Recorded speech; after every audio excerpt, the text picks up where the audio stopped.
নমস্কার বন্ধুরা, defence knowledge আপডেটসে আপনাদের স্বাগত। তো বন্ধুরা, দক্ষিণ এশিয়ার ভূ রাজনীতিতে এই মুহূর্তে এক বিশাল বড় তোলপাড় শুরু হয়েছে। ভারতের প্রতিবেশী রাষ্ট্র বাংলাদেশ এখন ভারতের সাথে তাদের বাণিজ্যিক ভারসাম্যহীনতা দূর করতে ব্যাপকভাবে সক্রিয় হয়ে উঠেছে। বাংলাদেশের জাতীয় সংসদে স্বয়ং সরকারের পক্ষ থেকে এই দাবি করা হয়েছে। কিন্তু হঠাৎ কেন বাংলাদেশ এই পদক্ষেপ নিচ্ছে? এর পেছনে ভারতের কি লাভ? আর ভারতের শত্রু দেশ বিশেষ করে চীন বা পাকিস্তান কেন এর ফলে রাতের ঘুম উঠতে চলেছে? আজকের ভিডিওতে আমরা এই সমস্ত বিষয়ে একদম পুঙ্খানুপুঙ্খ এবং সহজ ভাষায় আলোচনা করব। ভিডিওটি শেষ পর্যন্ত অবশ্যই দেখুন, কারণ এর সাথে জড়িয়ে আছে ভারতের এক বিশাল ভূ রাজনৈতিক জয়। আসলে বন্ধুরা, আনন্দবাজার পত্রিকার একটি সাম্প্রতিক প্রতিবেদন অনুযায়ী ভারত ও বাংলাদেশের মধ্যেকার দীর্ঘদিনের বাণিজ্য ঘাটতি বা বাণিজ্যিক ভারসাম্যহীনতা দূর করার জন্য বাংলাদেশ সরকার অত্যন্ত সক্রিয় ভূমিকা পালন করেছে। বাংলাদেশের জাতীয় সংসদে প্রশ্নোত্তর পর্বে বাণিজ্যমন্ত্রী মুত্তাদির হাজির না থাকলেও তার একটি লিখিত বিবৃতি পাঠ করেন বাণিজ্য প্রতিমন্ত্রী শরীফুল আলম। সেই বিবৃতিতে স্পষ্টভাবে উল্লেখ করা হয়েছে যে ভারতের সাথে বাণিজ্যের এই বিশাল ব্যবধান কমিয়ে আনতে বাংলাদেশ সরকারের পক্ষ থেকে বিভিন্ন স্তরে আলোচনা এবং কূটনৈতিক ও বাণিজ্যিক তৎপরতা চালানো হচ্ছে। এখন প্রশ্ন হলো, এই বাণিজ্যিক ভারসাম্যহীনতা আসলে কি? তাহলে দেখুন, সহজ ভাষায় বলতে গেলে বাংলাদেশ ভারত থেকে যে পরিমাণ পণ্য আমদানি করে সেই তুলনায় ভারতে অনেক কম পণ্য রপ্তানি করতে পারে। এর ফলে বাংলাদেশের টাকা ভারতের বাজারে চলে আসে, যা তাদের অর্থনীতির জন্য একটি বড় চ্যালেঞ্জ। আর এবার বাংলাদেশ এই ব্যবধানটাকেই কমাতে চাইছে। আর ভারতের জন্য কি কি উপকারিতা হবে জানেন? তাহলে দেখুন, বাংলাদেশ যদি ভারতের সাথে বাণিজ্যিক ভারসাম্যহীনতা দূর করতে সক্রিয় হয়, তবে আপাত দৃষ্টিতে মনে হতে পারে এতে বাংলাদেশের লাভ হবে, কিন্তু গভীরে দেখলে বোঝা যাবে এতে ভারতের অর্থনৈতিক এবং কৌশলগত লাভ আরও অনেক বেশি। আসলে বাংলাদেশ ভারতের অন্যতম বৃহৎ বাণিজ্যিক অংশীদার। বাংলাদেশের অর্থনীতি যদি বাণিজ্য ঘাটতির কারণে দুর্বল হয়ে পড়ে, তবে ভারতের রপ্তানি বাজার ধাক্কা খাবে।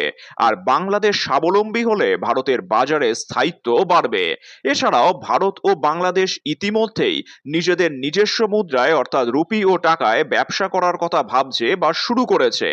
বাণিজ্য ভারসাম্যপূর্ণ হলে দুই দেশই মার্কিন ডলারের ওপর নির্ভরতা কমিয়ে নিজেদের মুদ্রায় আরো বড় আকারে ব্যবসা করতে পারবে, যা ভারতীয় রুপির আন্তর্জাতিকীকরণকে ত্বরান্বিত করবে।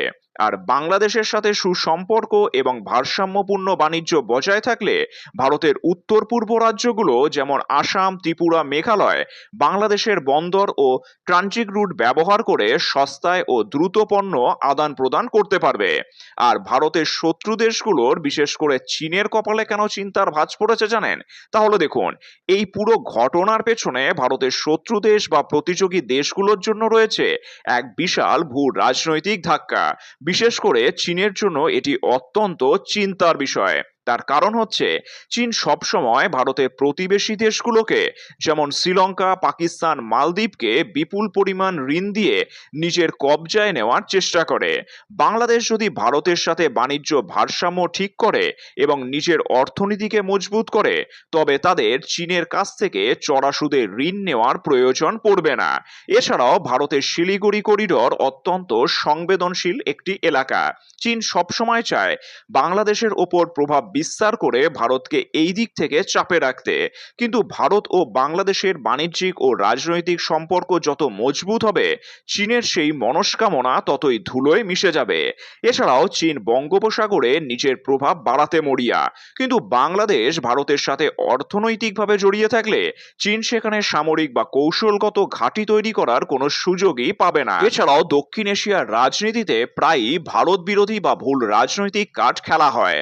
অনেক সময় বাংলাদেশের কিছু রাজনৈতিক দল বা স্বার্থান্বেষী গোষ্ঠী নিজেদের ভারত বিরোধী হাওয়া তোলার চেষ্টা করে, কিন্তু এই খবরের মাধ্যমে প্রমাণ হয় যে ভুল রাজনীতি দেশের কোনো উপকারে আসে না। অর্থাৎ আবেগ বা ভুল রাজনীতি দিয়ে অর্থনীতি চলে না। বাংলাদেশ সরকার এটা খুব ভালোভাবেই বুঝতে পেরেছে যে ভারতকে বাদ দিয়ে বা ভারতের সাথে শত্রুতা করে বাংলাদেশের অর্থনৈতিক উন্নয়ন কোনোভাবেই সম্ভব নয়। আর যদি কোনো ভুল রাজনীতির কারণে ভারত ও বাংলাদেশের সম্পর্কে ফাটল ধরে, তবে তার সরাসরি প্রভাব পড়ে বাংলাদেশের সাধারণ মানুষের ওপর। কারণ বাংলাদেশ ভারত থেকে পেঁয়াজ, চাল, গম, ডাল এবং বিভিন্ন প্রয়োজনীয় ওষুধ আমদানি করে। ভারতের সাথে সম্পর্ক খারাপ হলে বাংলাদেশের মুদ্রাস্ফীতি চরম আকার ধারণ করবে। আর বাণিজ্য ও অর্থনীতি যত উন্নত হবে, দুই দেশের সীমান্ত অঞ্চলে উগ্রপন্থা এবং চোরাচালানের মতন ভুল রাজনীতি বা অপরাধমূলক কার্যকলাপ ততটাই হ্রাস পাবে।